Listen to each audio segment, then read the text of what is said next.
C'est un déploiement d'envergure qui a débuté le 7 avril dernier entre les armées ivoiriennes et françaises. Elle lance officiellement Touraco 2026, un exercice conjoint de grande ampleur. Pendant plus d'un mois jusqu'au 15 mai prochain, des manœuvres aériennes et terrestres vont s'enchaîner sur tout le territoire ivoirien. Le site d'information ivoirien Kwasi nous assure que cet exercice s'inscrit dans le cadre d'un partenariat militaire opérationnel entre les deux armées et vise à renforcer la préparation opérationnelle et l'interopérabilité entre ces deux armées. Abidjan.net relaie les propos du communiqué signé par le chef d'état-major général des armées, le général d'armée Lassina Doumbia, qui précise que des moyens terrestres et aériens seront mobilisés par les deux armées entre des mouvements d'aéronefs et de véhicules militaires de jour comme de nuit.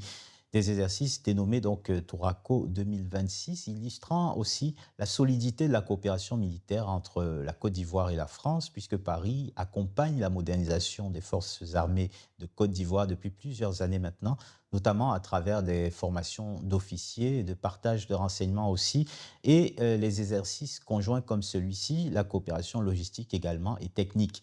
Il y a tout juste quelques jours, le 19 mars dernier, cette coopération s'est déployée à Cotonou, au Bénin, à travers une rencontre trilatérale. Les généraux Fructueux Baguidi, chef d'état-major général des armées béninoises, l'ivoirien Lassina Doumbia évoqué précédemment, et leur homologue français Fabien Mandon ont donc évoqué des partenariats qui lient les trois pays dans les domaines de la défense et de la sécurité.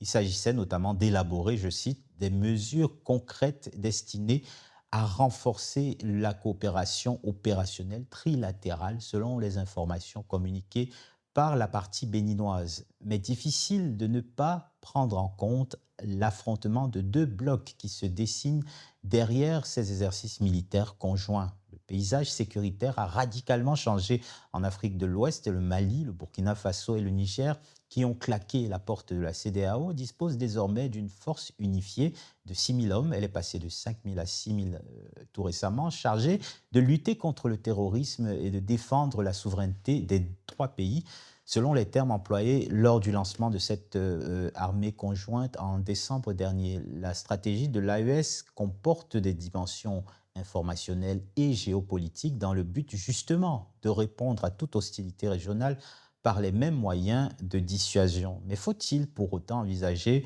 un véritable conflit frontal entre les deux blocs? Ibrahim Traoré y a répondu à sa manière lors de sa récente interview aux médias burkinabés. On écoute un extrait. Nous les observons et c'est comme je l'ai dit, ce sont des comportements qui rentrent dans le cadre de l'hiver noir. Il y a des gens qui se comportent toujours comme des nègres. Je ne dirais même pas des nègres de salon, de vrais nègres. Lorsque donc leur maître leur dit « fais ça », il ne peut que faire ça. C'est comme une malédiction. Ils ne peuvent pas aller au-delà de cela. Regardez certains. Ils ont donné tout leur pays à ces gens-là. Ils sont assis, ils n'ont plus rien sous leur contrôle aujourd'hui. Mais quand on les pousse à aller en guerre, ils sont prêts. Et ils provoquent. J'ai toujours dit aux gens, nous sommes déjà en guerre. Donc, on n'a pas peur de la guerre. Mais si quelqu'un nous pousse à bout, pour notre patrie, il n'y a rien à faire, on fera la guerre. Et quand ça va commencer, personne ne sait comment ça va finir. Mais une armée qui n'est pas en guerre, si elle peut éviter de rentrer en guerre, c'est mieux. Mais si on nous cherche, on nous trouve. C'est ce que je peux dire sur cette situation. Nous observons. À bon entendeur. Mais la tendance reste quand même au réchauffement. En témoigne la rencontre fin mars à Accra entre Larry Bello Larté, envoyé spécial du Ghana auprès de l'AES, et Émile Zerbo, ministre burkinabé de l'administration territoriale, ce qui a fait dire à Jeune Afrique qu'un changement de stratégie est en train de s'opérer en coulisses du côté de la CEDEAO, qui veut répondre à une forme de pragmatisme, par une forme de pragmatisme, alors que l'organisation avait pendant longtemps adopté une ligne dure. car personne ne sortirait vraiment gagnant d'une guerre des blocs. Ce sont les populations qui se retrouveraient en première ligne. D'un côté, le risque d'un isolement économique pour les pays du Sahel, privés de l'accès aux ports, et de l'autre côté, la CEDEAO qui perd toute crédibilité et sa force de frappe amputée de 3 pays stratégiques et des millions de kilomètres carrés. Par ailleurs, des pays de la CEDEAO ne sont plus tout à fait sur la ligne de l'hostilité vis-à-vis de l'AES. Il y a même un rapprochement des relations très cordiales entre un pays comme le Togo et l'AES. Personne n'imagine donc la Côte d'Ivoire ou le Bénin se lancer seul dans une aventure militaire complètement périlleuse. Mais si le conflit armé n'est pour l'instant pas à l'ordre du jour, la guerre informationnelle, elle, se poursuit. Un collectif de citoyens maliens, burkinabés et nigériens viennent d'officialiser la naissance de l'ADS, l'Alliance des démocrates du Sahel.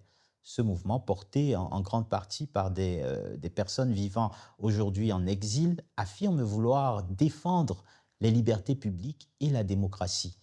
Mais surtout, ces opposants de l'AES réclament un calendrier clair pour un retour à l'ordre constitutionnel. Selon la présidente du collectif, le docteur Mayra Dibrin, l'ADS est née d'une volonté des démocrates maliens, burkinabés et nigériens de ne pas accepter la fatalité, de ne pas laisser nos pays s'effondrer, déclare-t-elle à l'AFP. AES contre ADS, c'est la guerre de l'opinion et du récit qui va certainement prendre le pas sur le conflit armé. Affaire à suivre et à suivre évidemment dans cette émission dans Décrypter l'Afrique.